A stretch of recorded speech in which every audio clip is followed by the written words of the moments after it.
Yo, good morning. What's going on, everyone? It is Wednesday, 11 o'clock Eastern, and this is Adorama, and I brought Lanna in here. We're going to talk to her in a second, but first, I just want to say thanks to the sponsor of this episode. Boom, Fujifilm. We love Fujifilm. Love Fujifilm. You're a Fuji shooter. I am a Fujifilm shooter, for sure. Yeah, I've even had the bag over here, so. I saw the bag, and I was like, Fuji's like one of those companies that when they have swag, you're like, oh, man, they have scarves. They have like amazing, really good stuff, but they're... Fujifilm has such a soul to it as a brand, not just for cameras, but as like a community. I think they really help out a lot of creators. They do grants, a lot of programs. It's true. You're an ambassador for them. I am. Okay. I came on as a collaborator in 2020, and I just applied, just like anyone else could. You just, apply. You have a body of work. No nepotism, kids. Yeah, share a little artist statement, talk about your work, and and then I got lucky enough to had my work reviewed by the team internally, and they chose me. It was really nice. We're going to get into that in a second, guys, I promise. But we just also want to thank Gotham Roasters for hooking us up today. Cheers. Yeah, cheers. What'd you get? I believe this is an oat milk latte. Yeah, I believe it's an oat milk latte. Mm-hmm. So they're one block up from Adorama. This is 18th Street. They're 19th Street. Just, osmosisly go through the buildings, and you're there. Say what's up. Tell them Adorama sent you. And this is a Lanna Apisukh. So Apisukh. Apisukh. Last name is pronounced kind of like pea soup. The H at the end is silent, so that always throws everyone off. So just think. I'm not gonna lie, it was like the first thing I asked you was, how do I properly pronounce your last name? Yeah. But it's Thai, right? It is Thai. I am Thai American. Yes. And so Lanna is not only just a great photographer, but she has such a genesis to her. Her family owned a restaurant, which gave her an appreciation for food. You were also shooting food photography at some point. Yep. You are from the skateboard culture, BMX culture. Very See, cool. We can be a piece. See this? We can do one of these. Do one of these.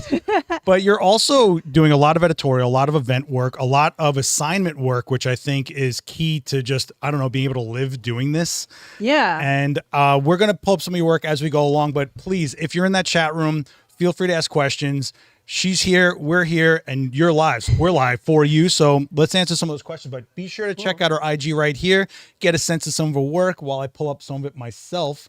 And let's go right into your IG for a minute, because I think that's the most recent type stuff, right? It is. It is where you can find more recent work. I usually try to post there if I, had some work published, or if there's a project that I wanted to share. It's a good place to kind of feature that work. And then, of course, I have a website as well. And the work on the website, I feel like I update that maybe 2 or 3 times a year. I need to get better about that. Yeah, but this stuff is very pertinent, because you're doing stuff like, the Met Gala and all this amazing, like, of the moment stuff, and you're there for it. You're feeling the energy of it, and you're documenting it for us to ingest. I try to work like a journalist. Like if I'm shooting, something like, the departures for the Met Gala, I want to post it right after it gets published, and kind of just, it's news, get that out there. It's fun. It's fun to kind of give a little window into what's going on at the Carlisle Hotel and throw some elbows, get those shots. Yeah, exactly. It's like the Fashion Olympics. It's really Fashion Olympics. It's fun. It was a lot of fun to cover that event this year. So, just to give a little more background to you, so let's talk about, first of all, the first thing that stuck out to me in your bio was elite gymnast. And I was like, wow, okay. So that could have been a career path. It was a career path for quite a while, actually. I started gymnastics when I was about 5 years old. It was just like something recreational to do after school. My mom put me and my brother in gymnastics as kids, because I was already like watching TV. I was watching the Olympics actually on TV as a kid, and I was seeing what they were doing, and it was doing handstands and tumbling around in the living room. So she put us in the gym, and one thing led to another. I really enjoyed the challenge, and I just kept at it for 17 years. 17 years. Yeah. That is a career. A long time. Yeah. So what ages? Oh gosh. So by the time I was, 11, I was on the U.S. national team. So U.S. national team. Yeah. This wasn't a hobby. In fact, you actually brought some amazing stuff. This is physical stuff, guys. This is not digital. This is an actual tear sheet pile that she has of her archives. You should get into doing this. Prints are important. So this is from thankfully, my mom, she archives every single article that I've ever been in as a kid. This is Sports Illustrated for Kids from the 90s. I can't remember what. That is 90s as hell. This is so 90s. But there is, I got this little spread called Hot Shots. That's me doing balance beam and then a leap here. Look at this full page in the 90s, it's man. So crazy. Look at that background, by the way. I was 12 years old. Yeah, I had just competed at the U.S. Nationals, and I had won the U.S. Nationals for junior elites. And so basically that means you're the best in the country in that age bracket. She just went like this. The best in the country. That's my biggest flex. When I was 12, everything after that, I was just like, eh. But yeah, so I'm really proud of that. And my parents are so proud of this too. If you ever visit me or them in Florida, they have a wall with like loads of articles and all my gymnastics medals. They've like literally would dust them off and like hang them up on the wall. It's really cool. I don't think people realize that stuff like that is what builds you for this industry. You're under pressure. You have to perform. You have to stay disciplined. You have to work for yourself more than anyone else. Yeah, it's like being a freelancer. It is. Yeah, it is. It is. You know, it's tough work. And you know, as a kid, I would go to school. I would skip PE. Like the principal, we had some sort of arrangement where they would let me out to go to practice because I would go to gymnastics practice for about 4 hours a day.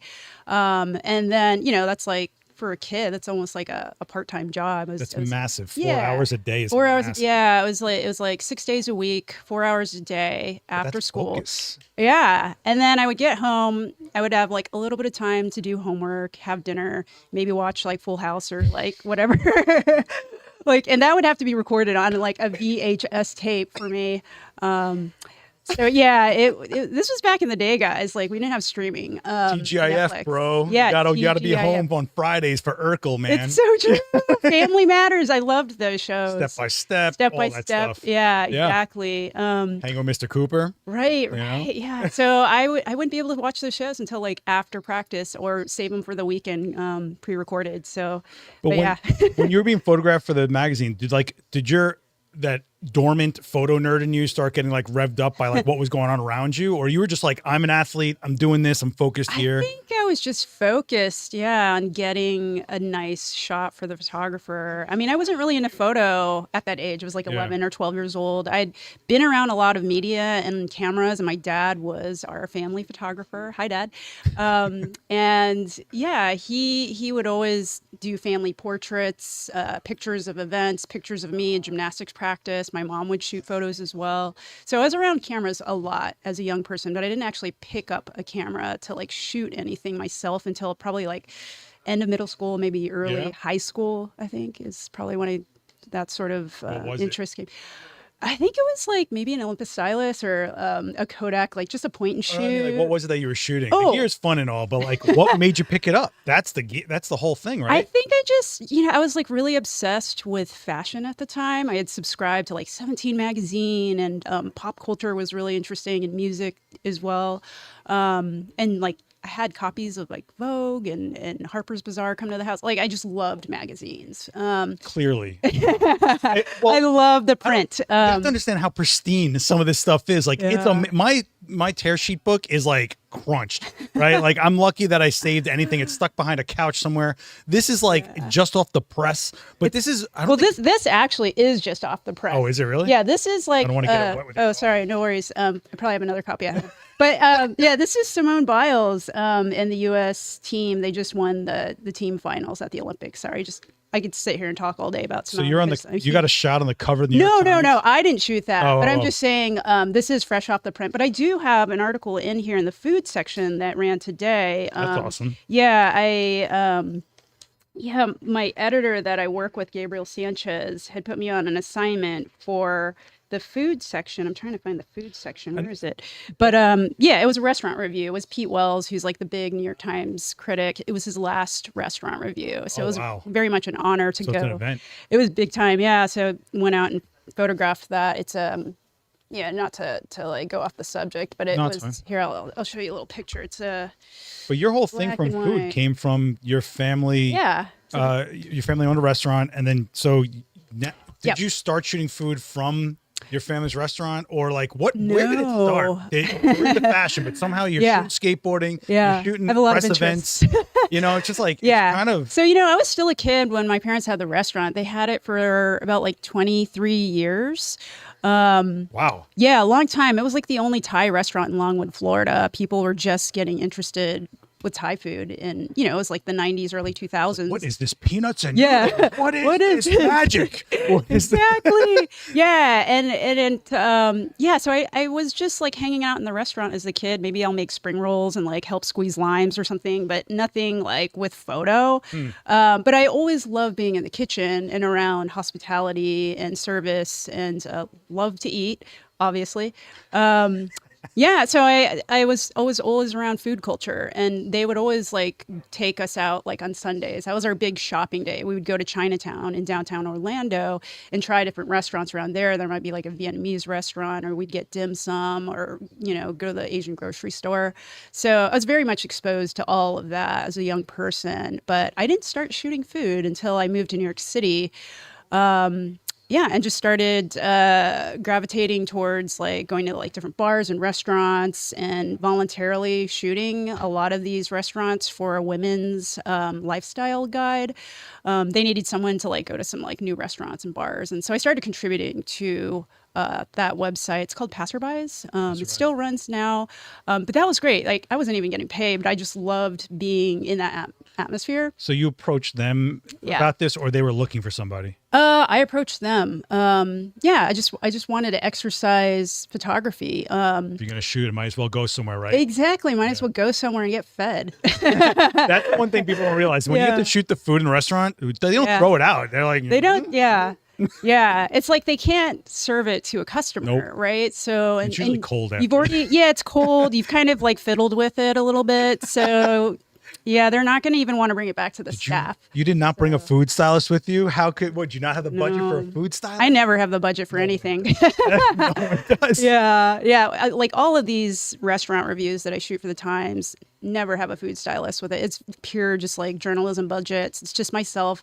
Sometimes I might have a food assistant. They'll come in and like hold a light for me or something like that. But typically it's just myself kind of like, arranging the food. I don't do anything to change the food or like add like bubbles to like beer or anything, It has to be real. That's commercial stuff. Yeah. Cause that would be false marketing. So it's the real deal. You get what you see. And then like bringing in like artificial lighting definitely helps brighten up the food and make it more colorful. So you can use that for journalism. It seems like you're really plugged into like the heartbeat of, in the city you're in, which is New York, but you have to be around the press events to get that kind of like, who'd you shoot for, Washington Post and all that? I haven't shot for Washington Post yet, but Wall Street Journal. Wall Street Journal, sorry. Yeah. I knew Eater. I get a lot of assignments with Eater. They're really great to work with as well. So do you get like kind of hypersensitive to what could be coming up down the line, and should I be ready for it? I mean, like the Met Gala, when that's happening, right? Right, but like, do you ever get like looking for smaller events that would be good to cover so they might not even know about? Yeah, actually, I pitched an editor recently about the Olympics. I never got sent, but I told them, I'm available here. Maybe there's like an event I could cover here, like a viewing party, things like that. So editors, if you're listening, I'm totally available for that. But no, it's, I'm constantly pitching stories like that. You kind of have to in our industry because there's just so much talent. It's just saturated with photographers.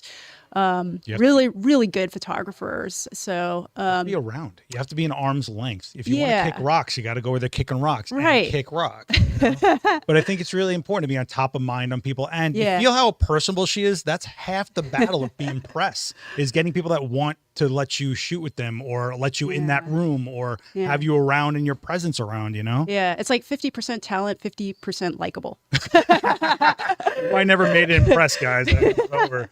No, I don't know. I mean, it's like there's everybody, there's a lot of very talented photographers, but a big part of it is personalities and like a good relationship fit.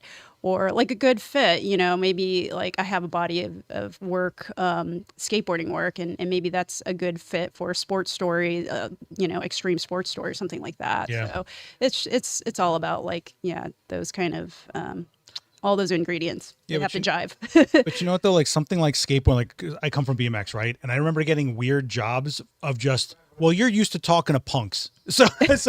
And you look kind of like, so maybe we should give you this job about this thing that's happening. I remember when I did very, very light press work, I covered like an after school program and I covered like these kind of things, but they looked for someone that could vibe with getting that shot that is that one step closer. Very cool. And so I think probably what you're showing and your personability is they're like, Lanna will be good for this. Yeah. You know, that's what you want to have an editor say, like, Lanna will be good for this. They want to know you would be able to get the shot that probably the other person probably wouldn't have got. Yeah. And they're like, Seth's got really cool tattoos. He's probably, you know, really like rebellious guy. He'll cover the homeless great people. With the BMX crowd. But it's true. They really do kind of typecast you after a while. But I think, I don't know. Okay. Yeah. I mean, sure. Why not? I don't know. I mean, they just like I think a lot of the editors and photo producers, they just want to work with the people that are easy to work with. And they, you know, want to be able to see that you can kind of cover a range of subjects. Yeah. But the skateboarding stuff you're into now, it's a project. It's not just like, hey, let me go to the skate park, see who's shredding. It's more like there's something happening there. So what's this project about? Yeah, so the project's called Everybody Skate. I started photographing skateboarding actually during my undergraduate years at University of Washington. I went to school out there. But it was just like very casual snaps of my friends. It always is, right? There's maybe 4 or 5 females that skated the Red Square. Those were very casual. But then I kind of put photography to the side for a little bit and then worked a full-time job. I needed to have income. And, at the time I just didn't really have the talent or, I just didn't have the resources that I have here now. I feel like there's so much more of a photo community here in New York City. Yeah, definitely. When I got to New York, I became more interested in photo and I started bringing my camera to the skate park because I was skating at the park. And I figured, that's the gateway. That's it. Yeah. So brought the camera to the park, started documenting my friends, and, recording ourselves, just trying to progress at skating. Yeah. And then one thing led to another. I started to make portraits, at different skate parks all around the city. Highlighting female skaters? Yeah, primarily female skaters, mainly just because, there wasn't very much representation of female skateboarding in the media. So I wanted to, bring them forward. Yeah. So that was a huge project of mine. And I still continue that project to today. So. But I think it's important that a female skater is the one that shoots. I'll be honest, I think there's a big difference when you start seeing the perspective from people within the community, projecting it to the rest of us who I'm not going to know what it's like to be a female skater. I'm just not. In my BMX career back in my era, very seldom came across a female rider, right?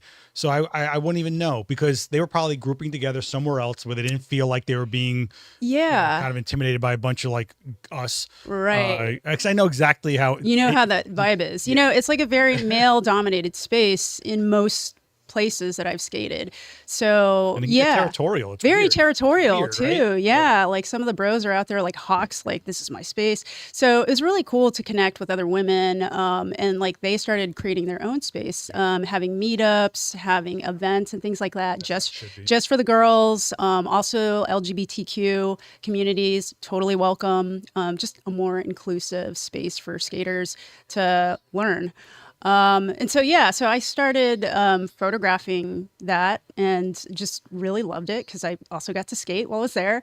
And I think that, it is different being a female covering female skaters. I love the Thrasher photos, the big fisheye lens, big tricks, all that crazy lighting. Love seeing that. But my approach is a little bit different. I shoot with the medium format film camera. It's very slow. It's deliberate. It's deliberate. Yeah. It's every time I push that shutter, that's $3 gone. Yeah. So now it's $3. Yeah. So, I'll shoot film for the passion project. And then if I'm covering an event for Red Bull skateboarding or, something for the Times, I had covered the Brooklyn Banks when they reopened. Yo. Yeah, you know about that. So I use digital for that, and I do love shooting digital. I mean, right? A lot of it. Sure is. Yeah. So Everybody Skate. That's the Instagram handle for that. Go follow this, guys. I'll hit follow right now. Look at big. Hey, thank look you. At me. Cool. I'm supportive. Yeah. So the Go Skateboarding Day just happened recently. So I was covering that for the Tony Hawk Foundation. This is awesome. Yeah, isn't that great? That's awesome. that was up in the Bronx. There's a skate park out there, and these two little girls were just like teaching each other how to like drop off the ledge. I'm like, what are you, like 8 years old? Like, that's so amazing. I love this. See, so. I think people like, I guess when I was coming up, like there was no skate parks. It was like very like you were run out of everywhere. And like when we got the Brooklyn Banks, it was like ours and they let us have it and all this stuff. But one thing that people kind of wrote off is that you were like these misfits, right? But to me, that's what was the most community because we only had each other. Yeah. And then the most inclusive because like, look, I'm already rejected from this world. You are totally welcome to come hang out with us. I don't care what's going on. The punk scene here in New York when I was growing up, like there were kids that had no homes that were just not seen as being included in anything. And they would further drift away from getting anywhere in life. But I think our worlds, like that were the most tight community you could probably find was skating and BMX. Except when back in my era, skating BMX was very, we didn't get along too well, but a whole nother thing. If you're in the chat, let me know if you guys ride or skate or whatever. You guys are being pretty quiet. You're more than welcome to ask questions. We're here for you guys. But I wanted you guys to get a sense of just how diverse like her genre set is. Like, because a lot of people like, I shoot portraits, I shoot just beautiful dresses, but you're like, Met Gala, cool. Oh, you're skating today? Let's go. And you're looking for not just what's in front of your lens, but what's the reasoning behind what's in front of your lens. The two girls skating, the reason I pull out is like, you had to have known what that was like to have another person in the same world reach down and go, let's try this. You know? Yeah, it comes from my past, you know, like the years skating and also being a gymnast. I feel like all of that. You forget about the gymnast thing. Yeah, it's like a whole other human ago. It is. It's sort of a past life, and a lot of people don't know about that part of my life. But yeah, that was a long time ago. But I feel like all of the sports, the athleticism, hard work, determination, all that stuff, repetition, lots of falling, getting it back up, kind of thing. That's like a huge part of life, I guess. So yeah, sports has kind of prepared me to like handle life. I think one of the things that's similar too is gymnasts are on a team, but they're also, when it's up to you, that's it. It's just you. Yes. Which is what freelancing. Yeah, we're all on a staff. Right. But you're on your own right now. Yeah, you're on your own. Right. Exactly. Yeah. So there is like an event team final, and then there's like the individual all around, where that is like basically if you win that, you are the best in the world, right? You are the champion. And so that's what Simone Biles is about to do. She's about to compete tomorrow, I think, pressure, for the all around. Oh my God, so much pressure. Real human being. She's like superhuman, I think. I mean, she does this tumbling pass on floor. It's called the triple double. And there's a lot of male gymnasts that can't even do that pass. It's like insane. Like she ends her passes with ones that men are starting with. Jeez. Like that's how powerful she is. And she's so, I mean, I would love to photograph her one day. So, I mean, she's basically immortal already, right? Yeah. So like, you never know. I mean, the way you're going at, who knows where you're going to end up? They're going to be like, you know, we got this Simone Biles thing. Oh, you were a gymnast? Oh, we got to get Lana on this. Oh my God. Watch please, that be the narrative. Someone, whoever's listening, I would love to do that. I would love to actually photograph her outside of the gymnastics context, something that's more chill, like going to the restaurant, eating a pile of nachos, or like having something really unhealthy, you know? And I just thought that would be so much more fun to see and kind of visualize that. So I'm already like thinking about like, how am I going to shoot Simone? Well, those are I have to manifest this somehow. I don't know how, but like that'll be so cool. Those are the shots that stand out because like it's just like Avedon's Marilyn Monroe. Yeah. Marilyn Monroe was shot beautifully, perfectly curated all the time, or she was smiling, having fun and candid situations. Avedon shoots her in a moment of being lost in her mind. Right. Totally clueless to what's around her because she's numb after all this, and that's the shot that always hits my mind when I think of Marilyn. Yeah, is that the one where is he doing the shots in between those, like, you know, the corner shots where he did like Truman Capote and like a few other? That's a different one. No, this is the from what I understand from the story, because how do I know? But they were all square format. But he would actually like let them wander around the studio and the set would move with them and he just found her in a moment of lost thought, and like you never saw her like that. But your idea of putting Simone in a pile of nachos, as fun as that sounds, it's the thing that goes, well, that's really who Simone is. We all have. I don't even know what she looks like in normal clothes. I don't seen her in tracksuits. Yeah, like, leotards, sparkly leotards. It'd be cool to see her in like some like cool, like, I don't know, outfit, just like, you know, marching around the city and like shopping and like going out to eat, like shopping. you know. Yeah. I don't know. They're going to do those It'd be shots, fun. but she's going to be conveniently shopping at a store that's totally not sponsoring this photo. You know? Right. Yeah.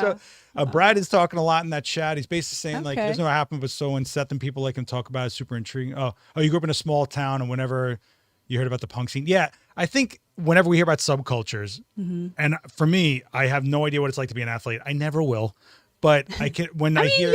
you were a BMX rider. I Dude, would qualify that. I was That's athletic. That's athleticism. I was always broken, or like late to everything. Like I was not an athlete. Effort. Discipline. Yeah, but imagine what I can't imagine how amazing your discipline must have been. And then that's like your baseline, because I always look like if we're trained at a young age, like here, we dilute it as we get older. Now imagine you started here. Yeah. And that's where you get the freelance. Most people quit freelance because it doesn't give back to them. And I think you probably worked past that a million times. Yeah, I think it's just perseverance. Starting like with the gymnastics thing. I mean, I started really young, so like once I started to get competitive and kind of entering the elite world of gymnastics, I was already, everything was like autopilot, you know. And it's like, even though I'm performing in like a stadium with like lots of people, you just, you know, you turn everything off and just focus on your beam routine or whatever it is. So with freelance work, I guess having the athletics has definitely given me a really good work ethic, really disciplined. Because like I feel like now everything is so much easier than waking up at 6 a.m. to go to practice and like standing on a 4-inch piece of wood and doing backflips on it. Like, come on, everything else is so much easier than that, you know. So now it's just like, I'm just living life and really enjoying it. And you know, photography is been like a way for me to like be adventurous and like see these other worlds. All this like training and strength training and all this balance. Yeah. No, it's just standing on a plank of wood and flipping, just like pushing a button when I take a photo. You know, like forget about all that went into it, right? But there's something to be said for the human that it takes to then take up the skill to develop, right? I think a lot of people pick up this like amazing technology and go, if I'm not pro in a week, Yeah. why are they getting that shot when mine's so much better? Well, maybe they're Right. easy to work with, or maybe they've been proven to produce what we need. And that's, in the end, that's what a pro is. Yeah. A lot of times we're not even credited. And Yeah, that's true. Yeah. Like, in the Sports Illustrated magazine, I was trying to figure out who photographed me when I was like a little kid. I couldn't find the credit. I mean, it's got to be in there. got to be in the first bio. And maybe like it's the first page. Maybe it's the first page. That's where my name lived and died when I worked for those magazines. It was never by the photo. And I was always like, I swear I shot that one. It says contributor and it gives you like a stack of names. Yeah. Okay. So it's probably in that. That's how it was back then though. Like you were just Right. happy you got paid, man. Like, Oh, for sure. And I'm still happy to get paid. Like sometimes I wake up, I'm like, oh my God, someone's going to pay me to go shoot this like event or like do this assignment. And like, suckers, right? yeah, I know. Like somehow I cracked the code. No, but really it's hard work. It really is. It's like putting the time in, just like anything else. Yeah. You've got to put the time in. You've got to, Starts with you.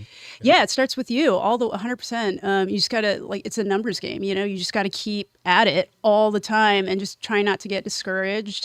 Find things that inspire you and follow your dreams. But also we're lucky because what we do stays out there. So let's say for argument's sake, you're at the Met Gala, you shot this person and they're looking for that shot because they like that shot. Well, who shot that shot? Well, maybe I can get them for this thing, or maybe they can assist my guy. Like, Yeah. If the more I feel like I always say this about photos when in like a press or editorial type sense, they're like thimbles. We're throwing a ton of thimbles out there collecting raindrops. After a while, all those thimbles fill a bucket. Yeah. And that's kind of how I look at the way I shoot is like, I didn't make my rent on that one photo. Right. But it Yeah. comes back to you in It the does. weirdest ways at the weirdest times. For sure. I was just talking about a job that I'm not going to talk about yet until it's finalized, but that was a weird one that came back. We'll talk about if it happens. But Stacy, who's Stacy? In the chat, Stacy, is it Stacy Moore? is Stacy's asking how would Hi, Stacy. would you ever do medium format for street photography?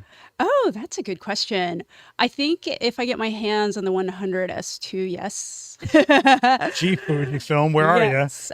Which I'm like in line to buy that next. I do have the 50 S2 and I have shot on the street with it. I of course. Would you take the Why not? no film? Like street portraits?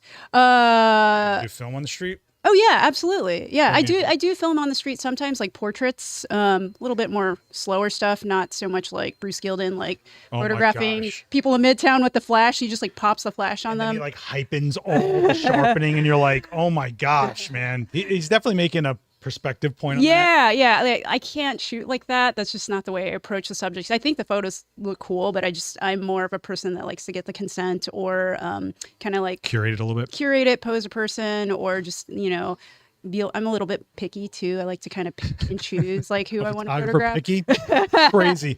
Yeah. Have you ever seen Amy Touchette's work? She's Yes, local to New I York. watched her. She was on the show. She was on this, yeah. Yeah, She's a buddy. so good. Yeah, right. she made a playing card deck out of her shots. I on love It's that. amazing. That is such a cool idea. I love that idea. Yeah, the print, anything print form, deck Yeah, I of couldn't cards. tell. So cool. I couldn't tell that you're a print person. Like, I can't tell how many kids like I run into that come and sit in these seats and they show you an iPhone of their work, and I'm like, Yeah. you need to commit to the image you think is the image. Yeah. Make a print that you make a can't print. swipe away.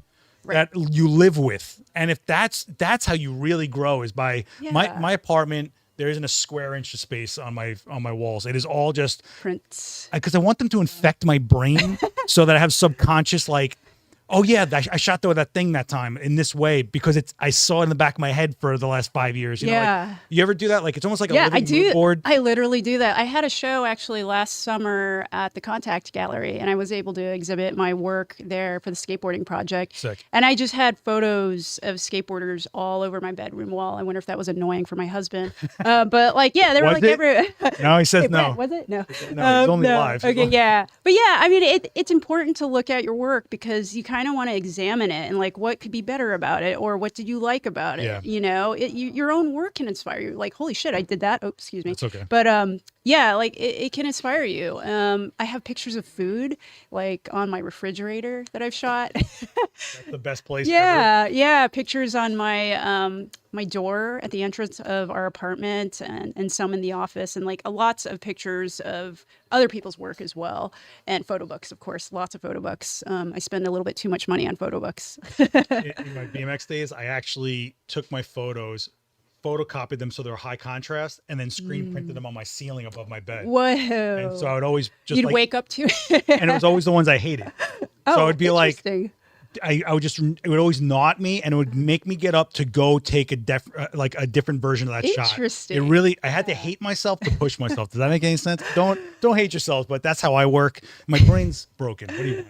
Well, that's funny. But it's really, you can't forget where you came from. If you've been shooting for 5 years, it's hard to do this, right? But if you're 10, 15, 20 years deep, there's so many times I look at a shot on my wall and I'm like, where'd that guy go? I need that guy back. Like, how did I think to get in that corner at that angle? Why did I see it like that, but I don't see it like that now? Like what happened? And I always try to revisit the parts of myself that like I thought was successful and try to bring it back and I just recycle myself. Yeah, sometimes like if I finish a shoot, you know, it's really hard to turn in an A+ every single time after every shoot. Yeah, I always kind of like go back and I say, okay, here's what I did good, and then here's what I could have done better. Here's where I failed miserably. And I have a little journal at home. I write that stuff down. I also use the Notes app, and I'll write things down. And that way, it just kind of prepares you more for the next photo shoot. And you kind of feel like, okay, here's what I need to cover. Here are the bases I need to cover, and things like that. So yeah, there's always room for improvement. Always. I also find it's really important to be around people that you feel are elevated from you. Like I never want to be like top. I always want to be around people that like I want to aspire to be a part of somehow, you know? Of course. You want to be the underdog, right? You know, I'm a huge fan of underdogs and anti-heroes. You know, I think that's like the best character stories. I think you get the coolest results out of those people. You know, when people get fed, that's when you're kind of like, all right, you're just kind of coasting a little bit. Yeah, that's when you start to like build an ego and you kind of coast a little, sit on your laurels and you're not producing the same amount of work. I mean, and that's not everybody, but I can see it happening. It's easy to settle and like just compromise with like, okay, this is fine, this works, whatever. But yeah, I try to like do my best at every shoot, no matter how big the assignment is or how small it is, or if I'm not even getting paid. I just want to like do good for myself, you know, I just Yeah. want to make good pictures. Yeah, you have to care about what you're doing, and that if you don't care, you might not be in the right world for what's going on. Not everybody is, just because you like something doesn't mean it's essentially what you should be doing, you know. Right. Yeah. But it's really important to let yourself off the map. But I am brutal about like, no, what am I doing? Like, you know better than this, you know. Oh yeah. I'm big on that. But there's some stuff going on in this chat. I mean, Okay. Almost Famous is saying that's precisely what I'm doing. Where did that guy go? I'm telling you, I say it to myself probably once a week. I'm like, how did I think to do that? You ever think like, where was my headspace to think like that? It just drives me nuts sometimes. Right. Yeah. I mean, it helps to like have be prepared before the shoot. Like, do lots of research. Try to scout the space like a day before the shoot, or a week in advance or whatever. Get yourself very mentally prepared for it. Check the weather in case if it's outdoors. Just like It's true. You want to make sure that it's not going to be raining on that day, and then have a plan B if you need to go shoot indoors somewhere. Bring your lights, kind of thing. Well, that's the thing about pro is that they don't want to hear it. They just want it delivered. They don't want to hear what happened or why it didn't go through. They needed this. Yeah. They went to you because you will deliver no matter what. Yeah, it's 100% true. Like, they don't want to hear any excuses. They want the product. They just give it to me. Well, that's a good question, actually. Stacy's asking, when making images of celebrities, do you ask if you can tag on social? Do you even talk with them at all? I do. I talk with them. I usually approach them first, and I mean, it depends on like how the shoot is happening. Like, if it's an event, it's sort of an unspoken thing because there's like 20 other photographers like swirling around celebrities. Like, so like with the Met, for example, like a lot of those pictures are just like reportage style, like candid, and then there's sometimes where I'm like talking to like it can be like a Penelope Cruz or someone super famous, and you just call their first name and be like, "Hey, Penelope, can I get a quick shot?" And they turn around. I mean, they've half their job. They've done it a billion times, yeah. So it's like not a big deal. And then like sometimes if you like say like a publication that you're with, that kind of gives you a little bit more validity. They'll be like, "Oh, the New York Times, okay." Well, you can just shout out New York Times. They don't read. They're not like looking at your past. Don't worry about it. Exactly. There's also plenty of people I know in this city. You know who you are, who make fake press passes, just walk right into. Are you serious? Oh, absolutely. Are you kidding me? Fake press passes. If it's something easy like Comic-Con, right? Okay. That's an easy one to be like, well, there's 150,000 people here. We'll let one more person if they got a press pass. Yeah. But you're not getting into like the backstage of Madison Square Garden. No, like, no. But that's totally a thing.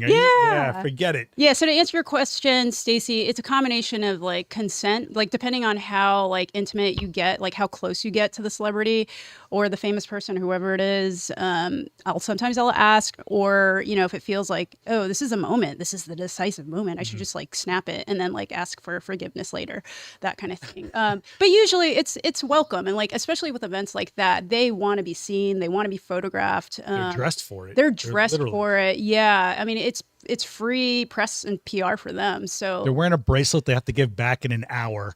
They need to be seen wearing that bracelet. It's so true. It's true. It's crazy. 100% true. Yeah. So yeah, I've done a little bit of coverage of that at the Tonys. That's what we were looking at earlier, and then the Met Gala departures, and hopefully I'll get to do it again next year. Do you pay attention to like narratives? Like if you know that a celebrity has had like a recent like social, like there's their ex-wife, do you pay attention if they're close and like go closer to get that shot if they interact? Oh, interesting. Or is it like it's on the fly and what I get is what I get? I mean, honestly, sometimes I don't even know like who these people are. I just know they're famous. Same. Like it's a lot of the times it's like an influencer with like 20 million followers from a different country, right? And they look like they're famous. They're dressed really well. People are making a deal about them. People are swirling around them. Yeah, and so like, okay, yeah, I guess I should get the photo, and then I do the research later. Like, oh, you're that person.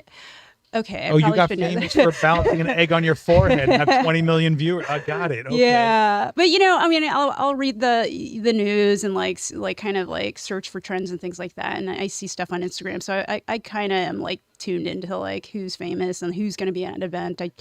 For those last two shoots though, I never got a tip sheet. So like, cause sometimes the publications will send you like a list of names of like who's going to be there. Yeah, so I had no idea that.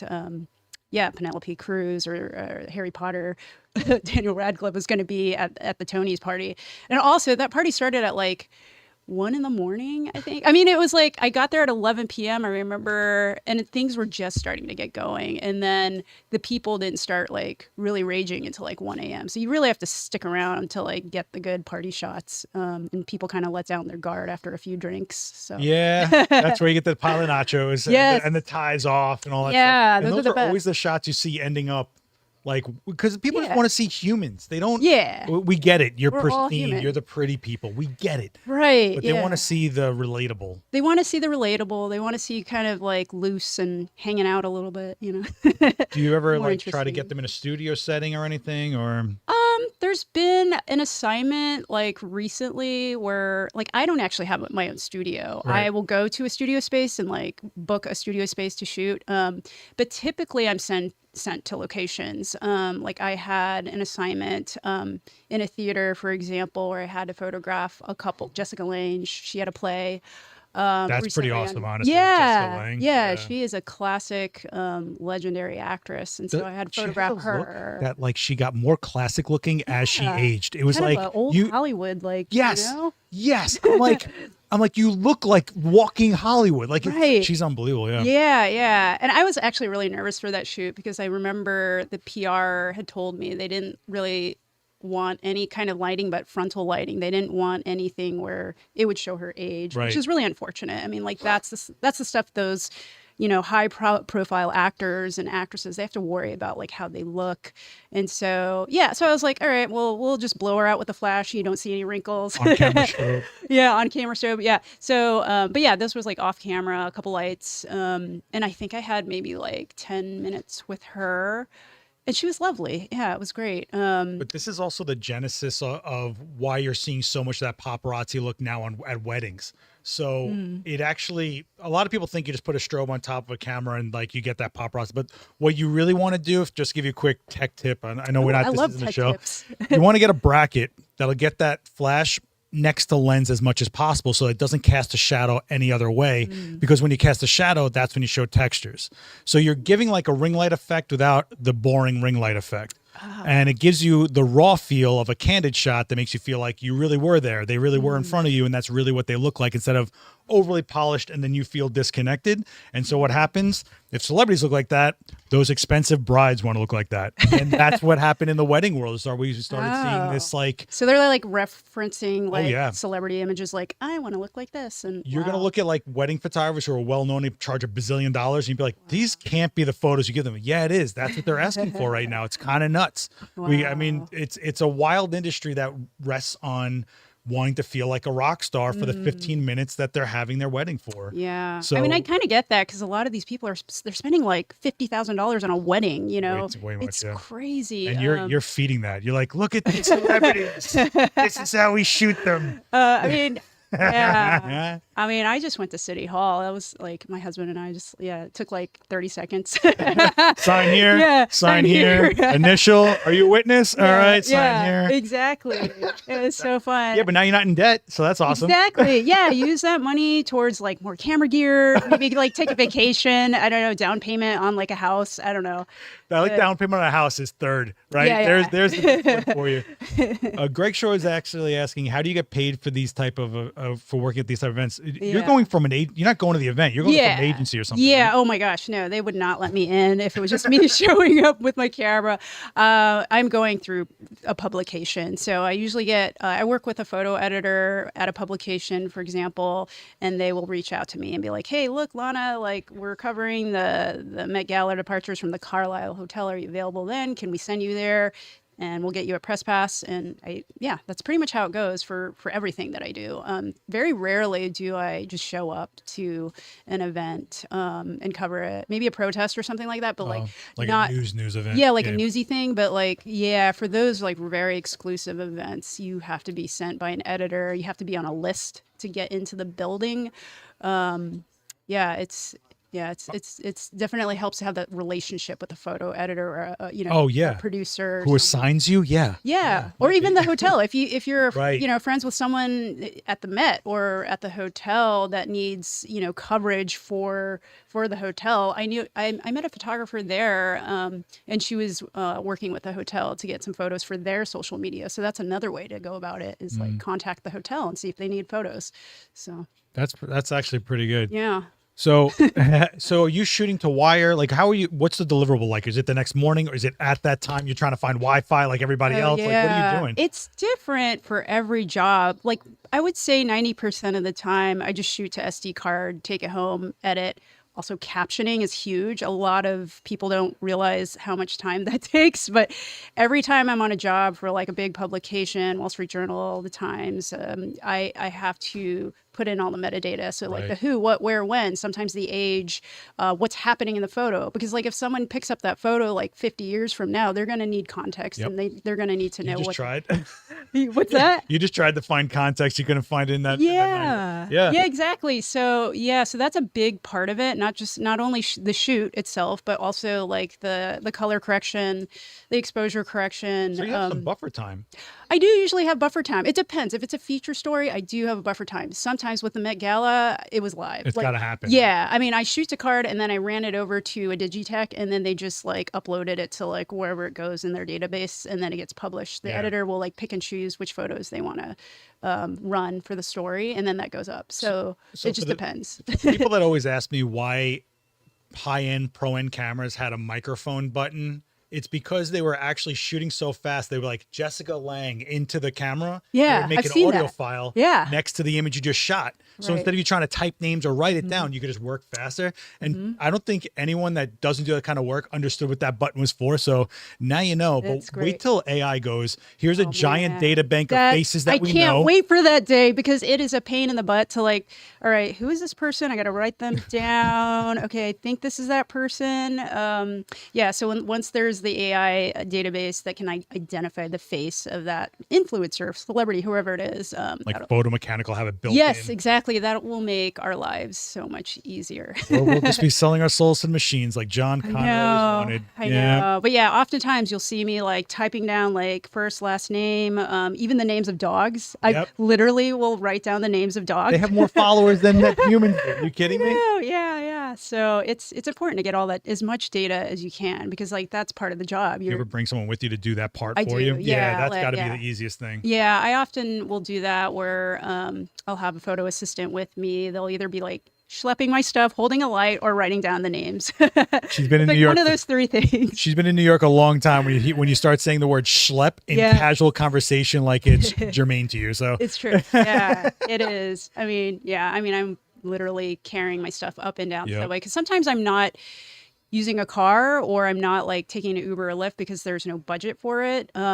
Sometimes there is, sometimes there isn't. And then so like the cheapest way to get around and the quickest way to get around oftentimes is subway. And so unless the L's not running, but and your life is in that bag. Yeah, exactly. That's the anxiety you just don't know about. Yeah. So I've got this giant rolling bag. I've got like light stands with me, maybe a cup of coffee or a water bottle and like another camera. But yeah, it's a lot of stuff. It kind of like, it can wear you down a little bit. So it's nice to have some help. I have to thank my husband too. He's been really supportive with that because, he's been kind of noticing that I get a little shoulder like soreness every now and then, and so he'll come and like schlep my bags up and down the subway. We don't have one of those elevator accessible subways. I wish they would build more of those. There's so few that I don't think people realize how until you need one, you don't realize it. Right. Yeah, and especially if you're a disabled person, I mean that's got to be really difficult to get around the city. And it's always on the wrong side of the subway. Like, always like a block away from where you need to be. Right. So it's a lot of it's definitely a full body workout,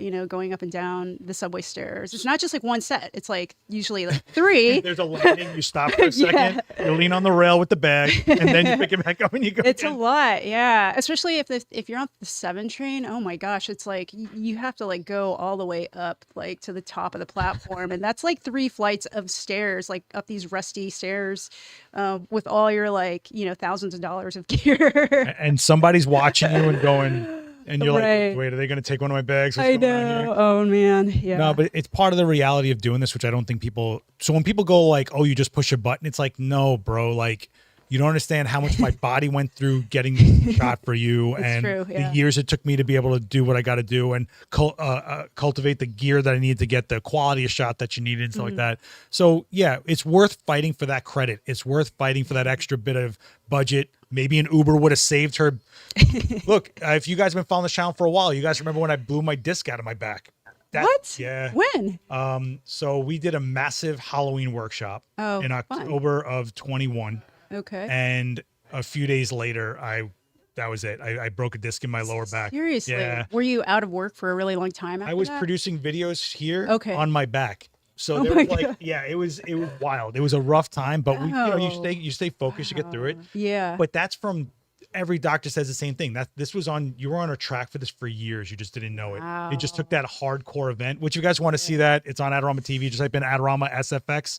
It's a great workshop. Wow. Man. It was but people don't see that part of it or even can get that in their head. It's so physical. I mean, being an athlete, like as a former athlete, I feel like there's so much like similarity because you really are. It's a sport, like photography, right? You're like carrying heavy equipment up and down stairs, 3-4 times a week, depending how often you shoot. That's what my physical therapist told me. He says, Yeah. train harder than your sport. This is your sport. So he Right. asked me to weigh all my bags. And then that was the weight we based it off of to get it so that I would be like, if you can handle twice this, then this Right. won't be harmful. Interesting. Yeah. Yeah.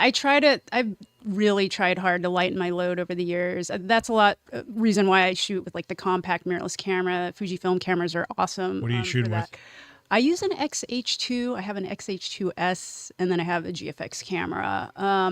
And I like using the prime lenses. I have some zoom lenses too. But yeah, I try to go light. I don't have like a crazy lighting setup. I usually use one strobe or one flash What you're off doing- camera. Yeah. Yeah, for what I'm doing, especially if I'm like hauling this stuff like to, Grand Central Station or I don't know. You just don't know where you're going to be. Yeah, it's a different environment every single day. It could be like the inside of a kitchen. It could be, a ballpark.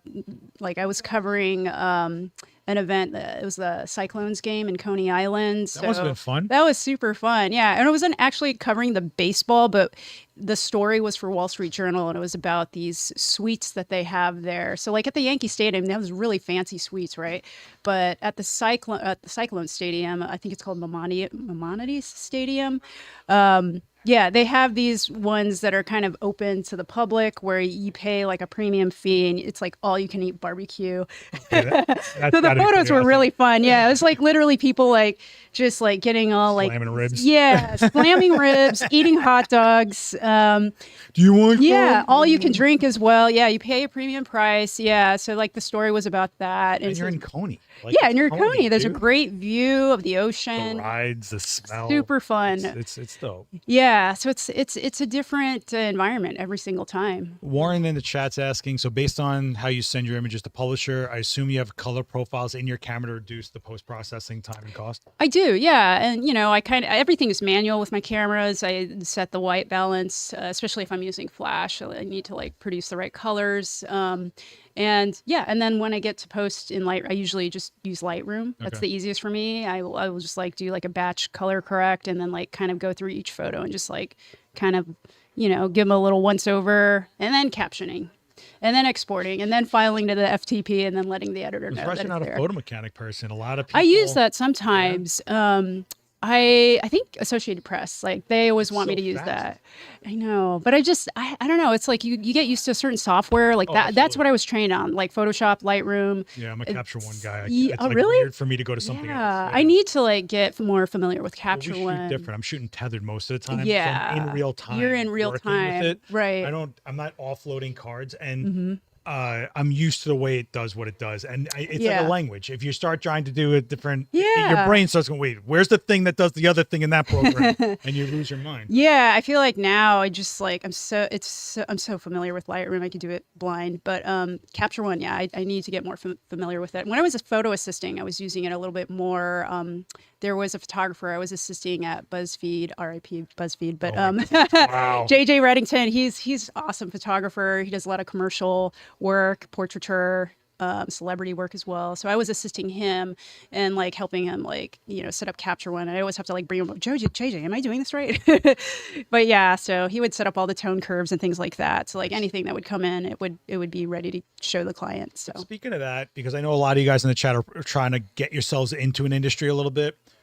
You were an assistant, you hire assistants, and to me, that's how you really get going. yeah, for sure. What do you look for in an assistant? How do you find assistants? Do you stick with one for life? Are you one of those people that's like a penguin that's like, this is my assistant, and they never leave, I mean, my best assistant is my husband. But I like to give a lot of people different opportunities. You want to make sure to like, give your friends opportunities and people that are kind of new to the industry opportunities too. And you want to mentor as well. So yeah, I don't just stick with one photo assistant. Like the other day I was working with Julie too, who's helped me on a bunch of shoots, and she was helping me out. Or I'll help another photographer friend out as an assistant. So yeah, so I think it's a really good way. I used to assist Sarah Fox, who is a travel photographer. She did a lot of editorial and commercial work. She's really great. And that's kind of how I really got to know what I was doing. Yep. I was just helping her out at first in her studio, just first, getting coffee and then watering the plants. And then from that, I graduated to like, kind of assisting her on shoots, being her second shooter. And then what really taught me a lot was the post part, because I didn't know anything about Photoshop or Lightroom. And she let me edit all her photos. Wow. Like not all of them, but like the ones that she didn't want to like deal with. Yeah. So it would be like weddings, bar mitzvahs, events, portraits, family portraits. And it would be thousands of photos that I got really good at like editing super fast because of her kind of like mentoring me and walking me through the process and showing me like little tips and tricks and things like that. So assisting is like, it's pretty cool. It's, you can learn so much doing that. Like you don't need to spend thousands of dollars going to like art school. I studied photography during my undergraduate years, but I just took a bunch of workshops, really. I went to FIT. They did have a certificate program, so I did take some of those classes and I earned that certificate. But really, they just create a space for you to like play in the dark room, play with studio lights. Resources, really, yeah. And just like lots of hands-on workshops. My friend Justin Lin, he had a place called BKC, his own like studio where he would teach lighting workshops, portraiture, et cetera, et cetera. You have a space right here, kids. You guys are always welcome. In fact, Dana Norton will be here tomorrow live shooting 5.1 reflector demo. So coming up for that. But you hear what she's saying about the watering the plants and stuff? What people don't realize, that is totally a Karate Kid moment.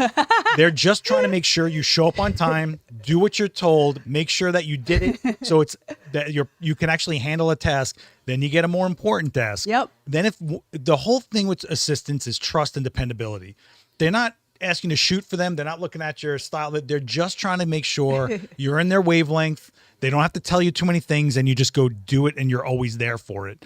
I love the Karate Kid analogy. The funny thing is, like, Sarah, who I assisted, had a cat named Mr. Miyagi. No way. Kid you not. Yeah, the cat's name. Mustache it was like a gray tabby that lived in the studio, and his name was Mr. Miyagi. So it's so funny that you said that, because now I'm just like thinking of the cat and like wax on, wax off. Like, yeah. People just don't understand. Like, I had so many, and I'm sorry to call you this, but some spoiled rats that were just kind of like, I'm not like, you're not here to do this, then you're not here to do anything else I ask you to do either. So I don't know what to tell you. Like, everyone starts somewhere, and don't ever be too full of yourself to not assist your friend.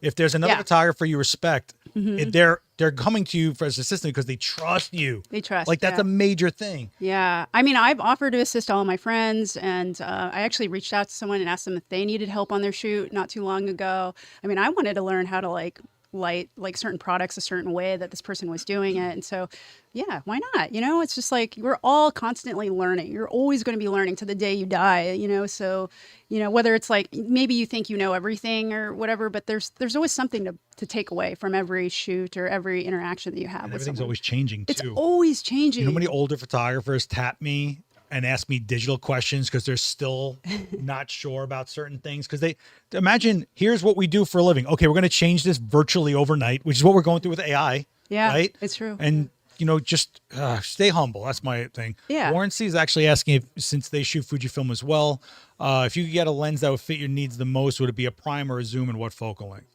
Oh gosh, I mean, it's like that's a hard question. It's kind of like, what do you like to shoot?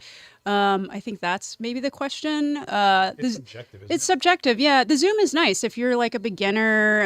You know, it allows you to have different focal lengths, and it's nice. Maybe start with that kit lens first. But I remember when I first picked up a Fuji camera, it was probably like 2014 or something like that.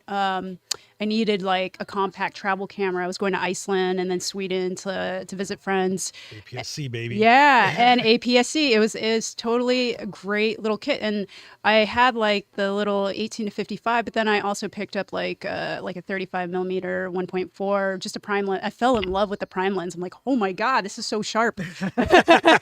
And then yeah, from there I just like, wow, I think I'm a prime shooter, and I would just like always shoot with Did you like come out as a prime shooter? I think Yeah. I'm a prime shooter. Yeah. Your parents were like, I shoot Big- prime. Yeah. I am. Yeah. I mean, like these days, yeah, since I'm doing so much like on location reportage work, I do bring a zoom too, just because like I'll get into a kitchen and I might not be able to like change my lens, right? And it's a tight space. So having the zoom is, you know, versatile for that.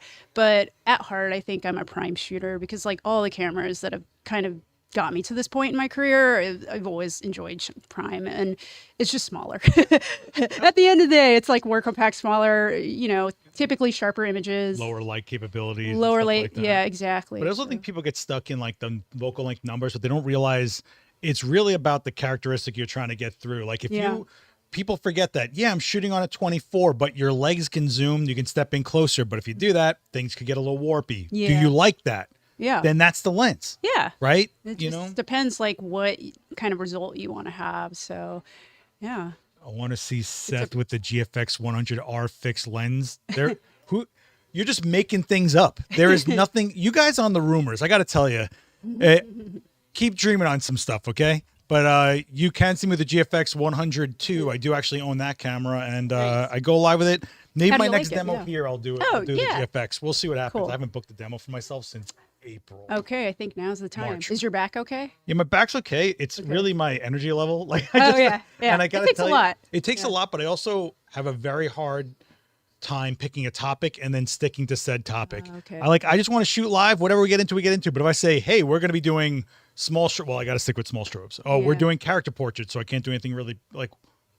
It drives me nuts. So props to Dan Norton for picking and Gavin Hoey for doing demos every week. I don't know how you guys do it. Actually, I used to do a demo here every week. We're not going to get into that. Those are old days. We are hitting time here, but Oh, wow. Okay. yeah, it flew, Wow, right? it totally flew by. Guys, you guys should definitely check out all the social here. Hit follow on that skate project. I'm actually really excited about that. I think that's very cool. Some medium format shots of female skaters and that community that's growing and give you a little more of an insight, especially if you're not part of that community. It's kind of cool to see perspective points from something you're not a part of, I think, personally. Thank you. Yeah. Yeah. And also on the other end of the spectrum, I am photographing my parents that are seniors. My dad's going to be 82 in Whoa, October. man. Yeah. And then my mom is 75 years old and they live in the Sunshine State of Florida. So it's been fun. Like, and they're very, very active people running around, you know, the mall or whatever. They do a lot of mall walking and they go swimming and they go to the beach. It's been really fun. When malls go away, what are they going to do? No, I know. It's I don't know what they're gonna do. But yeah, a lot of them are actually vacant in Florida, and so like the Seminole Town Center is like one of them that they love to do laps around. It's kind of a depressing mall because like no one goes there. But they go there and they like liven it up a bit, you know, and get their cardio in, get their steps in. They also go to the Altamont Mall. So if you see like two small Asian people walking around, like, you know, that's them. But yeah, so that's like my other passion project that I'm working on right now. It's been really fun to connect with them. Cool, man. Yeah, skateboarding and seniors. That's the genres, bro. The genre is right for me right now. Yeah. But check out our work there. I just want to give a quick thanks to Fujifilm for sponsoring this one. Clearly, we both are fans of Fujifilm. And if you haven't checked out Fujifilm, you might want to check out some of those cameras, including the Instax, which is super fun. But the XH2, XH2S, XT5, the X100 series, which is becoming like legendary at this point. Of course. And of course, the GFX series, which I personally think is just phenomenal. It's just such a beautiful image out of that camera. And then the new 100S2 and the 102. Wow. Just really did a great job refining that camera. And don't forget to check out the Adorama used department for even easier price points in a medium format system with GFX. GFX 100S, still totally a viable camera, still totally in the used department. Check it out. Okay. Man. Yeah, I'm not a pitch guy, you know? I'm just like, nah, let's just go.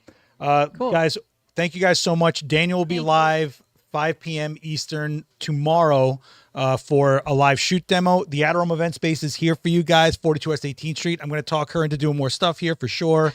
Why not, right? Yeah, sure. Yeah, this is only a little painful, right? It's only a little scary. Slightly.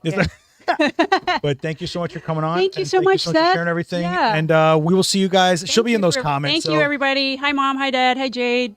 That was for the beginning. What are you doing? Oh, sorry. Okay, bye, everybody. Bye, everybody. We'll see you down in those comments if you're watching this on playback. Hit subscribe, and I'll see you on the live events channel, which is the other channel. Be good to each other. Later, guys.